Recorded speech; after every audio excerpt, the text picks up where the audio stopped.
Welcome to Outlaw Librarians, Jailbreaking the Modern Library, a Peoria Public Library podcast, where we bend and break the rules of the old-fashioned library. Listen while we talk about how librarians are breaking the stereotype of boring, stuffy libraries.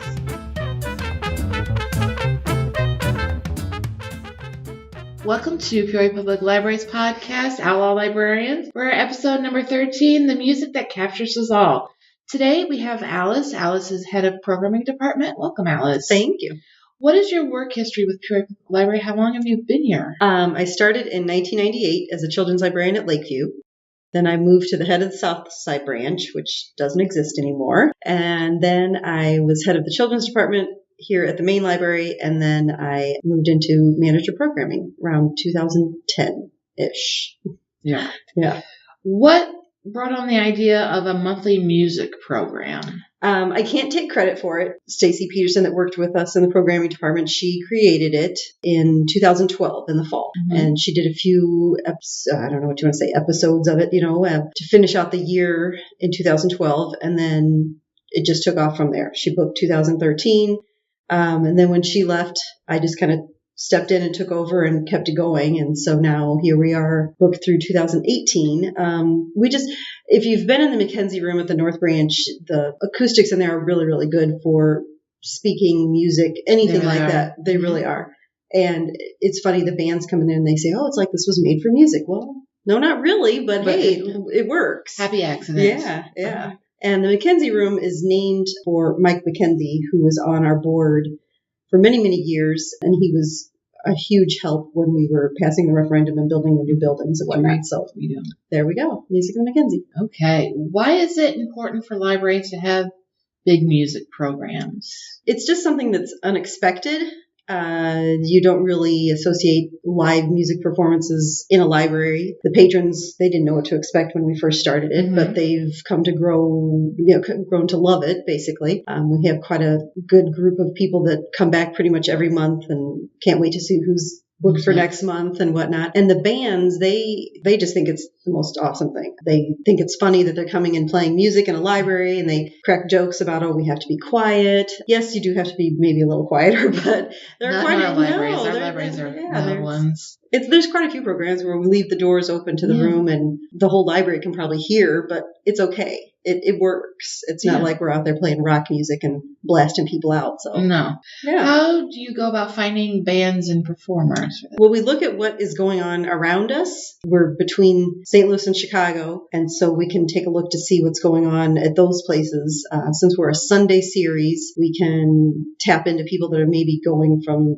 Chicago to St. Louis on a Friday or Saturday or whatnot, moving around that way. And so we can see, what's available, coming and going kind of a thing. I also take a look at what's going on here locally, take a peek at what's happening at different venues, and then go hope that they have a website or a Facebook page, go listen to them and see what's going on, see if we like them or not. Yeah. It's always nice to have that little preview, and then I just start contacting. But lately it's been the bands contacting us to say awesome. The word has gotten out. Yeah. And so there's been quite a few that have said, well, if you have any openings, let me know. Or if anybody cancels, let me know. So that's wonderful. Yeah, it has been really great. Okay. What types of music groups perform? What's most popular? The series leans towards like an Americana bluegrass type, some country. We've had some jazz.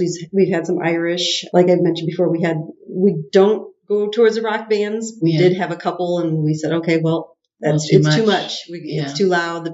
That's not what the audience is looking for. They're not coming for that. But mostly the Americana bluegrass type lean there. Yeah. That's a great genre. Mm-hmm. What's the oddest performer that's done music in the McKenzie? Well, we did have, like I said, we had a couple rock bands that were a little more plugged in, so to speak, a lot of electric type. Yeah.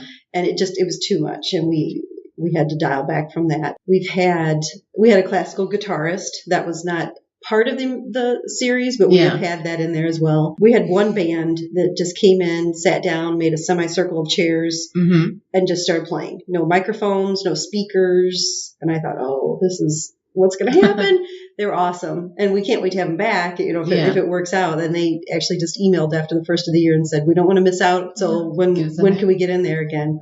So that's always fun. What kind of music has drawn the biggest crowd? Is there one performer that really sticks out in your mind? Way Down Wanderers is a local favorite. They're from here, but they've expanded, and I mean they've traveled all over the world now. I think they have outgrown us. We started with we had them I think back in 2013, and it wasn't bad. We could handle them. Then we had them again in summer of 2014, and it was standing room only, spilling out into the foyer. And we just couldn't do it. So then we did have them back a third time, and it was kind of a bonus McKenzie series, but we had it at the main library, and we did it in the auditorium, and we didn't sell tickets because these are all free programs. We don't charge anything, but we did take names because it's limited space, and we didn't want it to be just ridiculous. So we did take names for that. But yeah, they've outgrown us, unfortunately, and we do have people that keep asking, when are you gonna have them back? But there's been a couple others. At the beginning of last year, we had standing room only for a couple local-ish people. Andy Hatfield, that was an unexpected standing room only, but what do you know? Everybody that he's ever taught how to play an instrument showed up, I think. Yeah. So that was fun. And then the Brother Brothers, which I think you know them from school. I did go to school. Yeah, they had a pretty good crowd. But then again, they have family and friends here. Well, that's great to hear such a big crowd. Yeah. Okay, last question. What are you currently reading? What is on your nightstand? My book club with Lutheran Hillside Village, I just finished for that book club Bossy Pants, and we'll be discussing that next week. Yeah. That's Tina Fey. And then we're going to start Stones for Bread, which talk about two completely different. Different ends of the spectrum there. Yeah, completely different. So it'll be fun to see from one month to the next how the discussions go. Well, those are great. Yeah. Well, thank you, Alyce, for joining us. Thank you for joining us, everybody, for the 13th podcast for Outlaw Librarian, the music that captures soul. Thanks. Bye. Thanks for listening to us here on Outlaw Librarians, Jailbreaking the Modern Library, a Peoria Public Library podcast. We strive to break the rules and laws of the old silent libraries and make them fun and exciting again. We hope you enjoyed listening and learning about the new noisy rules of libraries. You're a daisy!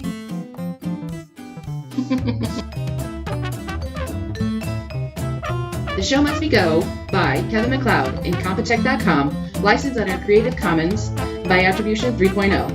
Website http://creativecommons.org/licenses/by/3.0/